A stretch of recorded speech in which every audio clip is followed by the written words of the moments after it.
ระคาถากันโรคภัยไข้เจ็บพระคาถาบทนี้เป็นพระคาถาที่สมเด็จพระสัมมาสัมพุทธเจ้าทรงประทานให้เทพบุตรอุณหิสวิชัย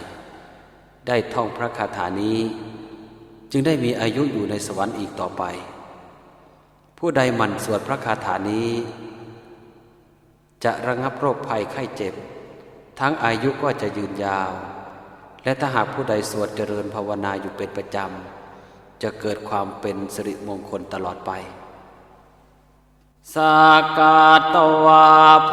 ธรัตนังโอสัทธังโอตมังวรังหิตังเทวังมโนสานังโพธเตเชนะโสตินานาสันตุปาทวาสัพเพทุกขาอุปสัมเมตุเมสากาตวาธัมมรัตนังโอสัทธังโอตมังวรังปริราโหปัสสมนังธรรมเตเชนะโสตินานาสันตุปาทวาสัพเพมยาวุปัสสมเมตุเม